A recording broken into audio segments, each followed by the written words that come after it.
Assalamualaikum warahmatullahi wabarakatuh. Bismillahirrahmanirrahim.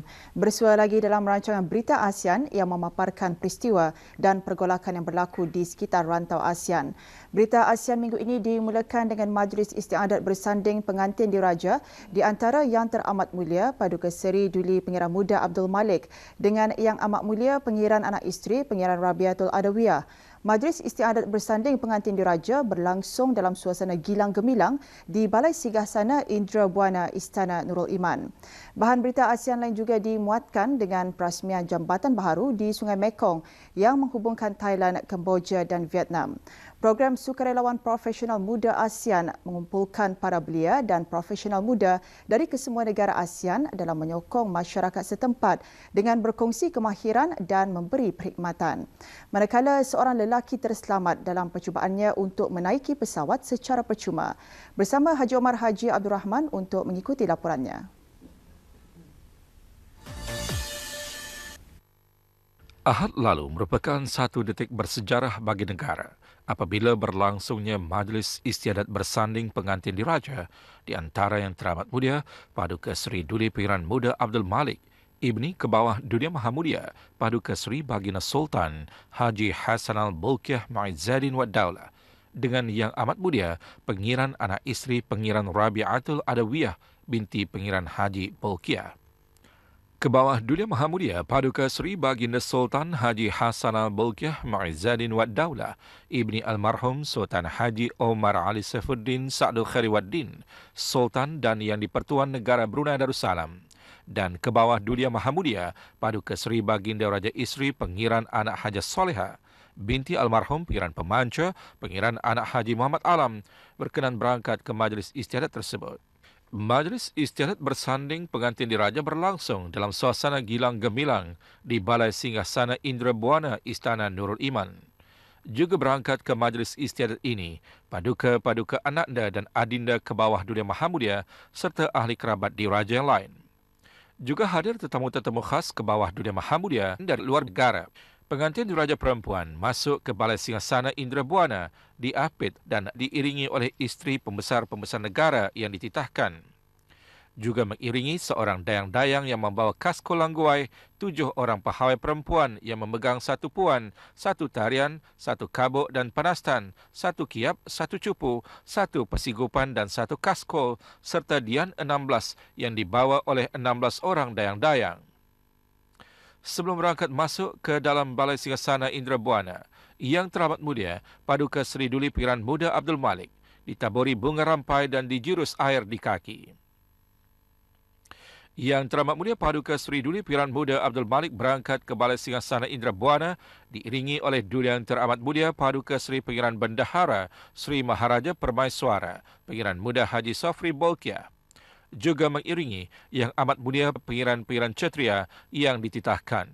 Keberangkatan Yang Teramat Mulia didahului oleh 40 sinipit yang dibawa oleh awang-awang, Yang Mulia Jurubini, Hulu Balang Diraja yang membawa pemuras dan karga, dan Hulu Balang Asgar yang membawa kelasak dan kampilan, diikuti oleh 4 dian bunga, nasi tumpang, dian tunggal yang dibawa oleh awang-awang dan 2 orang kanak-kanak pahawai laki-laki, seorang membawa kiap dan seorang membawa persigupan, serta perhiasan 4 Yang Teramat Mulia, serta 2 orang pengangun pengantin diraja.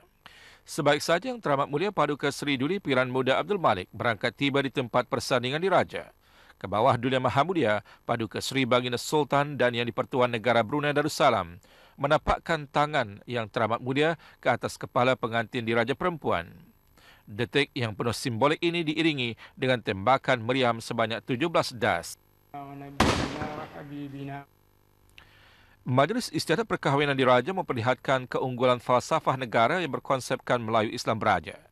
Istiadat yang penuh adat dan adab kesopanan Melayu Brunei ini memberi gambaran yang jelas terhadap nilai-nilai budaya bangsa yang menjunjung tinggi adat dan adab yang murni lagi luhur. Sama cantik, sama padan, bagai cincin dengan permata, seluruh rakyat dan penduduk menyembahkan ucapan tahniah dan kesyukuran dan menadah tangan berdoa semoga Allah Subhanahu Wa Taala memberkati mempelai diraja kekal bahagia ke akhir hayat.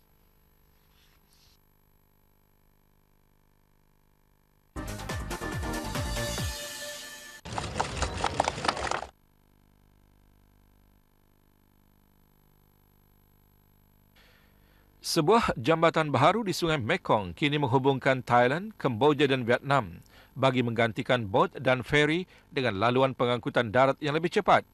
Ribuan warga menghadiri upacara perasmian jambatan sejauh 2.2 km itu di selatan Kemboja oleh Perdana Menteri Hun Sen dan Menteri Pengangkutan Jepun Akihiro Nishimura. Ia merupakan salah sebuah jambatan terpanjang di Kemboja dibiayai oleh kerajaan Jepun. Jambatan ini adalah bahagian terakhir daripada koridor ekonomi yang menghubungkan Bangkok dengan bandar raya Ho Chi Minh di selatan Vietnam melalui Kemboja dan dijangka meningkatkan pengangkutan barangan melalui darat dan meningkatkan integrasi ekonomi ASEAN. Di tempat lain di Asia Tenggara, China pula membantu pembinaan lebuh raya utama yang menghubungkan wilayah Yunnan di China dan Thailand yang kini dalam pembinaan. 23 sukarelawan dari negara-negara ASEAN menamatkan projek selama 10 hari di perkampungan Natkoni dan Mat Donkoni, daerah Patin, wilayah Ayeyarwady. Program Sukarelawan Profesional Muda ASEAN AYPVC diperkenalkan oleh Kerajaan Brunei Darussalam bertujuan untuk mengumpul para belia dan profesional muda dari kesemua negara anggota ASEAN dalam menyokong masyarakat setempat dengan berkongsi kemahiran dan memberi perkhidmatan. Program bermula pada 2013, tetapi ini merupakan kali pertama kumpulan tersebut bertugas di Myanmar. Fatin Arifin dari negara Brunei Darussalam selaku pengurus projek berkata, perkampungan di sana tidak mempunyai akses kepada penjagaan kesihatan. Just where they lack access to healthcare, and also we wanted to see how we can work with the youth, because we believe that as Myanmar has just opened up, youth form an important aspect to the development of the country, and so we wanted to see how youth in the community can understand that Myanmar is developing and their role in the development. Projek ini membantu penduduk kampung seperti membina infrastruktur asas, berkongsi kemahiran kepimpinan, penjagaan kesihatan dan lain-lain lagi. Sementara itu, Abdul Albari juga sukarelawan dari Brunei Darussalam telah mengambil bahagian dalam perkhidmatan penjagaan kesihatan dan pendidikan kesihatan. So which means that we provide medical health check and also health educations.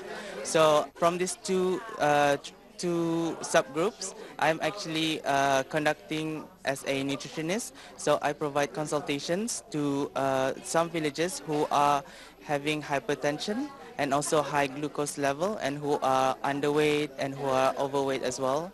Sukarelawan terdiri dari pelbagai latar belakang seperti pendidikan, penjagaan kesihatan, pertanian, penjagaan keperluan khas dan persiapan menghadapi bencana, kehidupan bermasyarakat dan kesihatan alam sekitar. Tetapi semua mempunyai visi yang sama untuk menyediakan bantuan seberapa banyak yang boleh. Sementara itu, sukarelawan Filipina, Jero CMZ berkata mereka mahu mengubah sedikit kehidupan penduduk kampung. Kumpulan ini merancang untuk memperkenalkan program berkenaan kepada Thailand menjelang akhir tahun ini. AYPVC merupakan program selama 3 tahun, bertujuan menggalakkan kehidupan sosio-budaya dan ekonomi bersama-sama penduduk ASEAN. Selain itu, ia dijangka menyumbang ke arah merealisasikan Komuniti ASEAN 2015.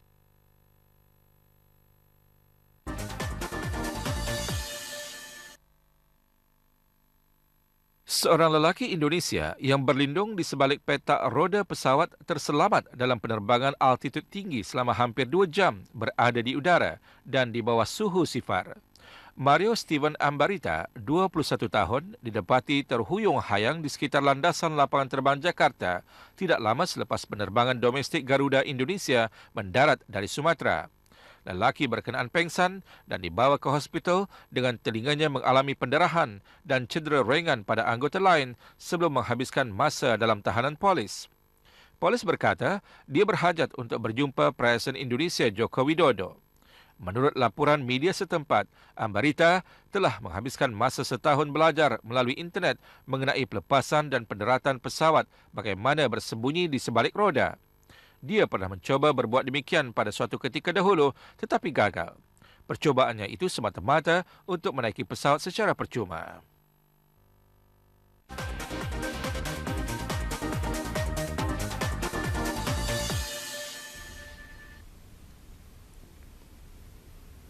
Berita ASEAN minggu ini juga mengongsikan berita menarik yang lain. Vietnam melancarkan projek untuk mendidik penduduknya tentang prinsip pelancongan lestari. Dalam perkembangan lain, sebuah syarikat pengeluar berlian di Singapura telah membuka rumah hijau berlian terbesar di dunia bulan lepas. Sementara itu, Kedutaan Myanmar di negara ini mengadakan festival air tahun baru bagi masyarakatnya yang berada di negara Brunei Darussalam. Di wilayah Ilocos, Filipina pula terdapat sebuah tempat luar biasa iaitu Taman Tersembunyi. Manakala di Seremban Negeri Sembilan, Escape Room memberi peluang kepada semua peringkat umur beriadah dalam suasana yang sihat dan merangsang minda. Teruskan mengikuti berita ASEAN dan laporannya juga bersama Haji Omar Haji Abdul Rahman.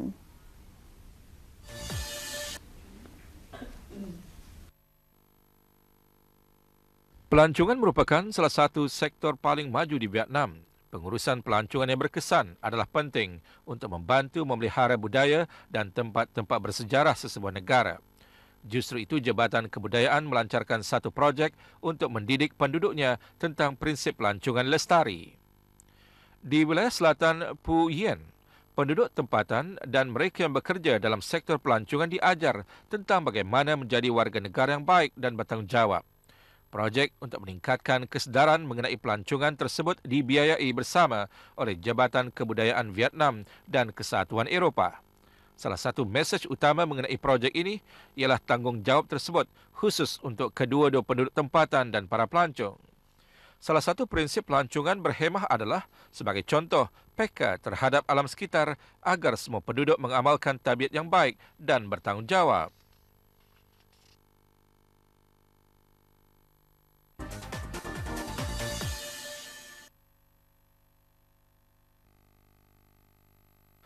Sebuah syarikat pengeluar berlian di Singapura, Ayla Technologies, membuka rasmi rumah hijau berlian terbesar di dunia bulan lepas. Kira-kira 300,000 karat berlian dikilangkan di rumah hijau berlian Ayla Technologies pada tahun 2014 dengan menggunakan proses yang dipatenkan oleh syarikat berkenaan. Antaranya ialah berlian putih 3.04 karat, ciptaan makmal yang terbesar di dunia. Kemudahan seluas 200,000 kaki persegi di barat Singapura itu dirasmikan oleh Timbalan Perdana Menteri dan Menteri Keuangan Tharman Shanmugaratnam. Syarikat ini juga melancarkan pusat kecemerlangan untuk membina teknologi yang sedia ada dengan menawarkan berlian yang ditanam ke aplikasi berteknologi tinggi termasuk sektor semikonduktor, penjagaan kesihatan dan kejuruteraan. Syarikat juga memperkenalkan tanda jenama ditanam di Singapura untuk mengenal pasti asal-usul berlian Ayla.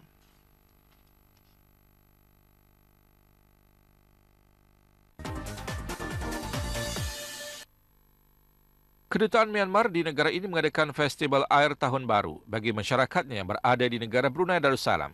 Acara diadakan di Kedutaan Myanmar, Kampung Riba. Hadir Tuan U Cho Tun Hong, bakal Duta Republik Kesatuan Myanmar ke negara ini dan isteri. Acara diserikan dengan persembahan nyanyian dan tarian tradisi masyarakat Myanmar. Festival Air Tahun Baru yang juga dikenali sebagai Ting Yan merupakan aktiviti tahunan diraikan selama 3 atau 4 hari dengan ahli keluarga berkunjung sesama mereka.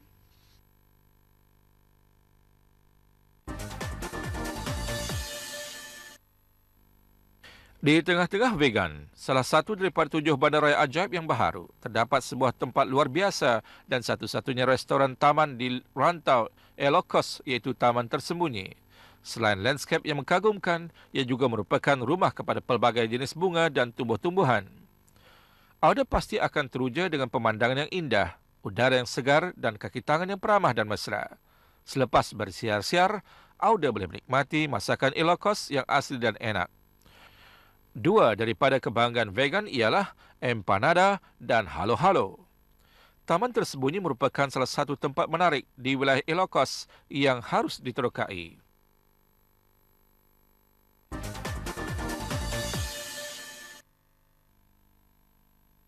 Memang mencabar dan menguji minda. Itu kata-kata mereka yang sudah mencuba escape room, permainan simulasi teka-teki yang dipertingkat dengan teknologi baharu serta kesan bunyi, pandangan dan sentuhan di Seremban Prima, Negeri Sembilan, Malaysia. Escape room bermaksud melepaskan diri, semua pemain perlu menyelesaikan teka-teki dengan kru yang diberikan bagi mendapatkan kunci untuk melepaskan diri daripada bilik tersebut. Terdapat beberapa peringkat yang perlu dilepasi bagi setiap tema yang ditawarkan. Ini membuatkan pengunjung lebih seronok dan bersemangat untuk menyelesaikan misi. Sekurang-kurangnya 2 pemain hingga 8 orang diperlukan dalam satu kumpulan bagi sama-sama mencari jalan menyelesaikan segala persoalan sebelum meneruskan misi seterusnya. Berkeluasan 3 tingkat, kawasan escape room ini adalah yang terbesar antara cawangan yang ada. Menurut pengasasnya, Datuk Patrick Ong, setiap tema permainan simulasi ini akan diganti selepas 6 hingga ke 9 bulan mengikut popularitinya.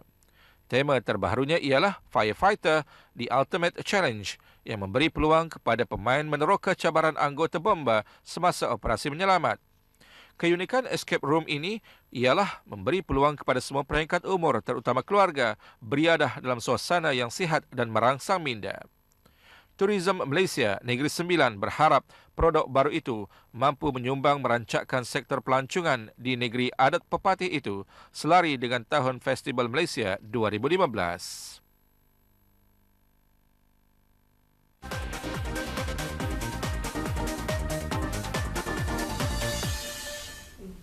Tahun ini, Malaysia mula memikul tanggungjawab besar sebagai pengerusi ASEAN.